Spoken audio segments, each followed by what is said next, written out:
بسم اللہ الرحمن الرحیم۔ السلام علیکم ورحمۃ اللہ وبرکاتہ۔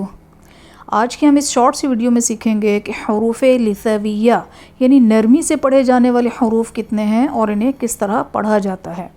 تو 3 حروف ایسے ہیں جن میں ہمیشہ نرمی ہوتی ہے، ان میں سختی اور سیٹی نہیں ہوتی ہے، جیسے سا، زال اور ضا پڑھا جاتا ہے، تو یہ سا، زال اور ضا نہیں ہے، ثا، ذال اور ضا، ثا، ذال اور ضا۔ 3 بالکل نرمی سے حروف پڑھے جاتے ہیں، سختی اور سیٹی بالکل بھی نہیں ہوتی۔ اکثر ہوتا ہے کہ سا پڑھا جاتا ہے، ضا پڑھا جاتا ہے تو آواز ناک میں جاری ہوتی ہے۔ اس چیز کا دھیان رکھنا ہے کہ آپ کی آواز ناک میں نہ جائے، بالکل پر پڑھنا ہے، کیونکہ غا جو ہے وہ حروف مستعلیہ میں بھی ہے، تو اس کو ہم نے موٹا بھی پڑھنا ہے اور نرمی کے ساتھ پڑھنا ہے۔ ثا، ذال اور ضا، ان کا مخرج کیا ہے؟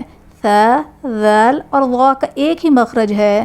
زبان کا سرا جب اوپر کے دانتوں کے اندرونی کنارے سے لگتا ہے تب ہمارے یہ 3 حروف ادا ہوتے ہیں، ثا، ذال اور ضا۔ السلام علیکم ورحمۃ اللہ وبرکاتہ۔